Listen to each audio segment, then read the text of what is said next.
everyone, welcome to the show. My name is Stephany Yang. Today we have Hannah Macey with us from the Sustainable Restaurant Association. Hi Hannah. So the Sustainable Restaurant Association is set up in London in the UK around 15 years ago, and since then we've kind of really expanded internationally. Our standard went global back in 2023, and since then we're now present in 41 countries, and we've so far certified 11,000 kitchens. Our core offering, our core mission is to accelerate change to create a global hospitality sector that's more environmentally restorative and socially responsible. The main way we do this is through our Food Made Good standard. So it's now the world's leading sustainability certification tailored for the hospitality sector. It's built on 10 impact areas, covering everything from how you design your menus and source your ingredients, through to how you engage with local communities and treat the staff in your restaurant space, through to your environmental impact. So looking at everything from the energy emissions and carbon emissions on site through to the environmental impact throughout your value chain. It's a really thorough assessment, it's very evidence-based, and it's very action-driven. So it's really about how do we create real change in a restaurant. That's our core offering, and then beyond that we do so much other work internationally. We do lots of consultancy. I'm on the marketing team, so I do a lot of communications. I share a lot of chef stories, a lot of interviews, all over our social media channels. Yeah, very mixed, very varied. Speaking of chef interviews, I know this time your trip to Taiwan, you've also visited a few. Can you tell us a little bit about your observations of the green restaurant industry in Taiwan? Yes. We started working with Green Dining Guide 2 years ago now, and this is the first year in which they've brought restaurants through the assessment. There's now 30 restaurants, I think it is, that have come through the assessment. We just awarded them their stars just now at the ceremony, and I had the pleasure yesterday, I'm in Taiwan for the week, and I had the pleasure yesterday to visit two of the restaurants, a 2-star restaurant and a 3-star restaurant, which was for, more in central Taiwan yesterday. I visited From Heart to Table in Puli Township, and I visited Liao's Studio, which is close to Taichung. And it was a really incredible experience visiting both of them, and I really learned about kind of the different ways in which sustainable dining operates here. I loved how both restaurants really supported their producers and supported their suppliers, more so than I've really seen in the UK. There was so much for sale, there was so much cool narrative around the restaurants, loads of illustration, loads of kind of visual touch points throughout the restaurant, kind of telling that supplier story. And the passion that I felt from the team was really incredible, and so many stories. I was amazed. I learned 8 different really cool things going on, and that's a lot more than what I've seen in one restaurant. You mentioned 8 things. Can you tell us maybe one or two of that? I mean, From Heart to Table, here today, and I went to visit yesterday. Some example things that they do is, for instance, they serve a buckwheat tea. I know buckwheat's quite a common tea drunk here, and then they use that buckwheat after to kind of form one of their dishes. So it's a more kind of circular approach to the ingredients used. It's kind of repurposing that tea, which would often be chucked in the bin, which it's about repurposing that. And then also something really fascinating, I love learning about the leopard cat and learning about how they're really kind of only using suppliers, only using farmers that aren't using chemicals on their soil, and really kind of bringing the leopard cat into their farming experience and kind of allowing that biodiversity to really flourish. There's also another one which I really loved, which was they served this water bamboo, and the water bamboo farmer made the farm a real safe haven for birds in the area, so that worms, because chemicals will kill the worms, and birds love worms, love to eat worms, so the farmer really ensured that the worms were still there for the birds to eat. Taiwan now has over 540 certified green restaurants. What do you think sets Taiwan apart? Something that I really noticed yesterday, and I've really noticed through my conversations with Green Dining Guide, is this real capacity to support this farming network in your country. It seems very interconnected. It seems very a lot easier than my experience in learning about other countries. I learned that it's really easy to do direct delivery from farmers. I know there's like a 24-hour postal service I learned about yesterday, which is really cool. And also you've really got this indigenous kind of native people that live in your mountains and live in your regions that have kind of not shifted their farming, not kind of gone with the Western modern ways of farming, and they've kind of stuck to their principles. And so these indigenous farmers have really got this amazing capacity of diverse plants, diverse species, all really, really tasty because it's really kind of like these species are grown with the real soil. And you have access to this, and you have access to these traditional ways, traditional knowledge, which I was learning about yesterday. And I think that's, you've got access to this, and really you should be learning from these people, learning about how food systems are interconnected and food systems work, and kind of honoring these practices and bringing them into your restaurants. You mentioned all the strengths. Are there any areas you think could be improved? I mean, I've seen quite a lot of, it's only from what I've seen in the last few days. Obviously, there's quite a lot of beef being eaten and meat being eaten, and I know that as I said in my trends presentation earlier, meat consumption is on the rise.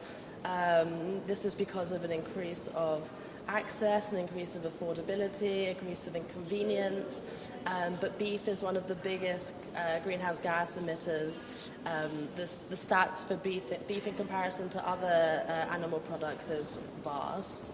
I know this is an issue globally. We all eat a lot of beef, but I notice it here. And so one thing that we try and really push at the SRA and with our conversations is, how do you lower that amount of beef on your menu?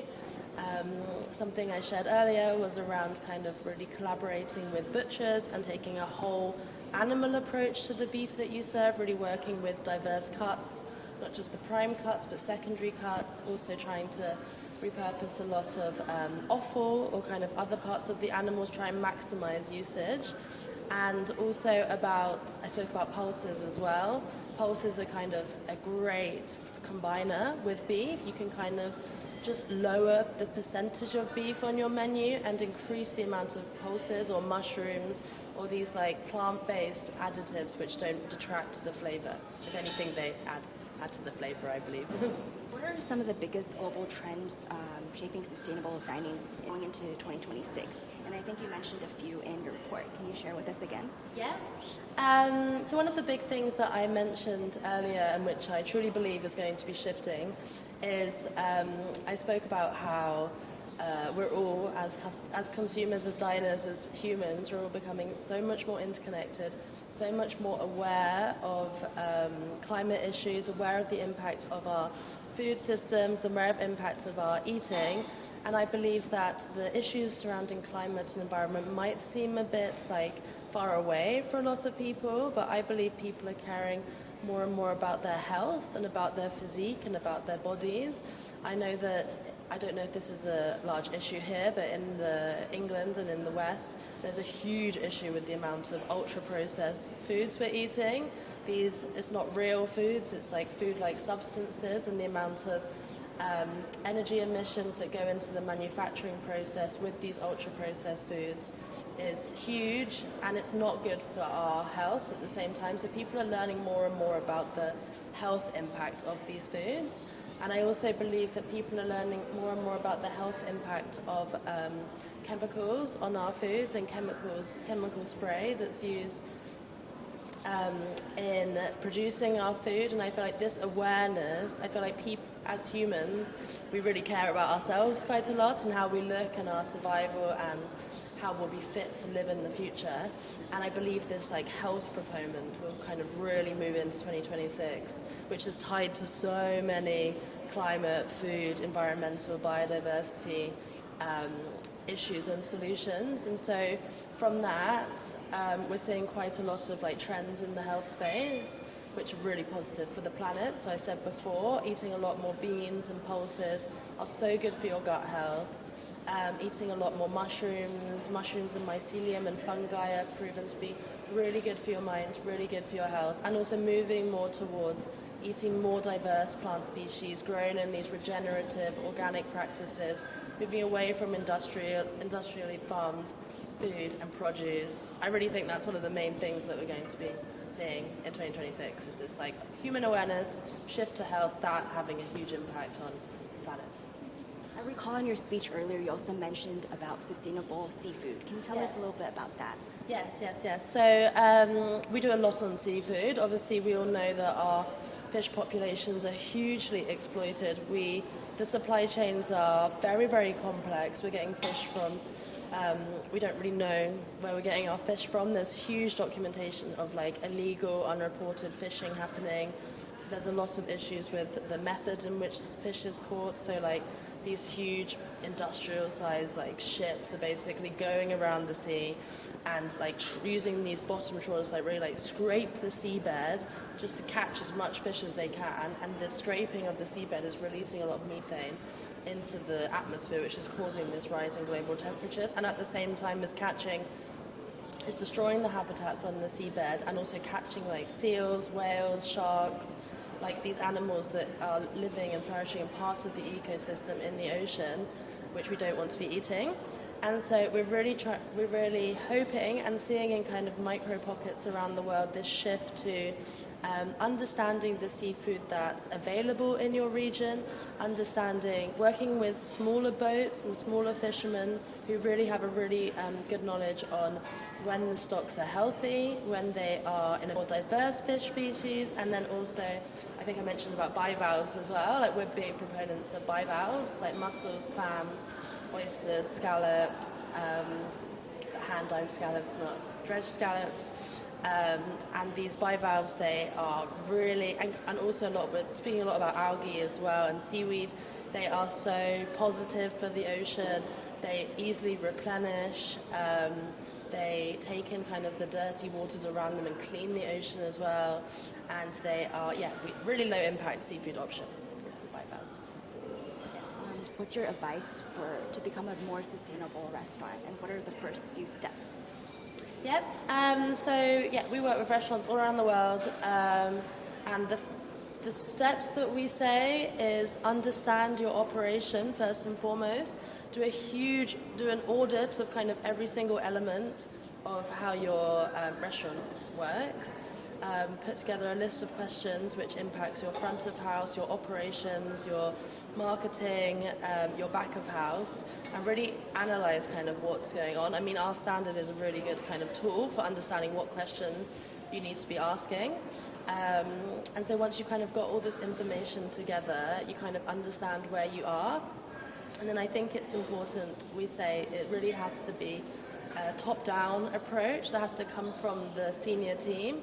So there needs to be a really clear mindset, a clear ethos, a clear mission statement that's well written, so that it can kind of be something that your team are really sold into. And we also say that you really need to bring your team along on your journey, and you need to really make sure that there's also a strong business case, like it needs to make economic sense.